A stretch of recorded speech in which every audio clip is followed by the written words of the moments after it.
ಜೈಲು ಪಾಲಾಗಿರೋ ಕಮಲ ಶಾಸಕರಿಗೀಗ ಹೊಸ ಆತಂಕ ಎದುರಾಗಿದೆ. ಕಾನೂನು ಹೋರಾಟದ ಜೊತೆಗೆ ರಾಜಕೀಯ ಭವಿಷ್ಯದ ಭೀತಿ ಎದುರಾಗಿದೆ.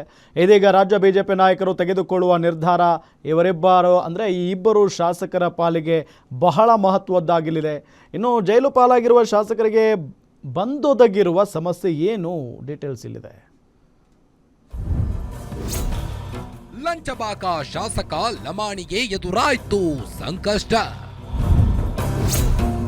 ಲಂಚಾವತಾರದ ಕುರಿತು ಸ್ಪಷ್ಟೀಕರಣ ಕೇಳಿದ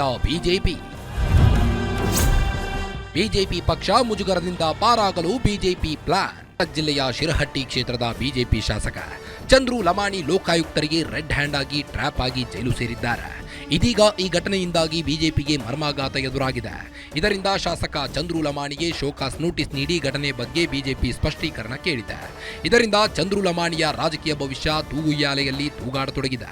ಬಿಜೆಪಿ ಶಾಸಕರ ಜೈಲುವಾಸವೇ ಕಾಂಗ್ರೆಸ್ಗೆ ಬಹುದೊಡ್ಡ ಅಸ್ತ್ರವಾಗಿದೆ. ಇತ್ತ ಕೊಲೆ ಆರೋಪದಲ್ಲಿ ಜೈಲು ಸೇರಿರುವ ಭೈರತಿ ಬಸವರಾಜ್ಗೂ ಟೆನ್ಷನ್ ಶುರುವಾಗಿದೆ. ಇತ್ತ ಬಿಜೆಪಿ ನಾಯಕರು ಶಾಸಕ ಚಂದ್ರು ಲಮಾಣಿಯನ್ನ ಸಮರ್ಥಿಸಿಕೊಳ್ಳಲು ಮುಂದಾಗಿದ್ದು ಶಾಸಕರ ವಿರುದ್ಧ ಷಡ್ಯಂತ್ರ ನಡೆಸಿ ಅರೆಸ್ಟ್ ಮಾಡಲಾಗಿದೆ ಎಂದು ಆರೋಪ ಮಾಡುತ್ತಿದ್ದಾರೆ. ಇನ್ನು ರಾಜ್ಯ ಸರ್ಕಾರದ ವಿರುದ್ಧ ಭ್ರಷ್ಟಾಚಾರದ ಹೋರಾಟಕ್ಕೆ ಅಣಿಯಾಗಿದ್ದ ಕೇಸರಿ ಪಕ್ಷಕ್ಕೆ ಲಮಾಣಿ ಮತ್ತು ಭೈರತಿ ಪ್ರಕರಣ ನುಂಗಲಾರದ ತುತ್ತಾಗಿದೆ. ಇದರಿಂದ ಪಕ್ಷಕ್ಕೆ ಮುಜುಗರ ತಂದಿದ್ದು ನೋಟಿಸ್ಗೆ ಉತ್ತರದ ಮೇಲೆ ಇವರ ವಿರುದ್ಧ ಕ್ರಮಕ್ಕೆ ಚಿಂತನೆ ನಡೆದಿದೆ ಎನ್ನಲಾಗುತ್ತಿದೆ.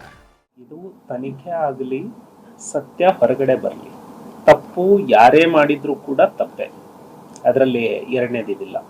ಪಕ್ಷವೂ ಕೂಡ ವರಿಷ್ಠರು ಇದನ್ನೆಲ್ಲವನ್ನ ಗಮನಿಸ್ತಾರೆ. ಹಾಲಿ ಶಾಸಕರು ಇರೋದ್ರಿಂದ ಇದನ್ನ ಕೇಂದ್ರದಿಂದಲೇ ತೀರ್ಮಾನವನ್ನ ತೆಗೆದುಕೊಳ್ತಾರೆ ವರಿಷ್ಠರು. ಒಟ್ಟಾರೆ ಜೈಲಲ್ಲಿರೋ ಶಾಸಕರಿಗೆ ಕಾನೂನು ಹೋರಾಟದ ಜೊತೆಗೆ ಈಗ ಪಕ್ಷದೊಳಗೆ ಅಸ್ತಿತ್ವ ಉಳಿಸಿಕೊಳ್ಳುವ ಹೋರಾಟವೂ ಶುರುವಾಗಿದೆ. ಇನ್ನು ಪಕ್ಷ ಮುಜುಗರವನ್ನ ತಪ್ಪಿಸಿಕೊಳ್ಳಲು ಮತ್ತು ಮುಂಬರುವ ಬಜೆಟ್ ಅಧಿವೇಶನದಲ್ಲಿ ಇಕ್ಕಟ್ಟಿಗೆ ಸಿಲುಕುವುದನ್ನು ತಪ್ಪಿಸಲು ಪಕ್ಷ ಉಚ್ಚಾಟನೆ ಮಾಡುತ್ತಾ ಅಥವಾ ಸಮರ್ಥನೆಗೆ ನಿಲ್ಲುತ್ತಾ ಎಂದು ಕಾದು ನೋಡಬೇಕಾಗಿದೆ.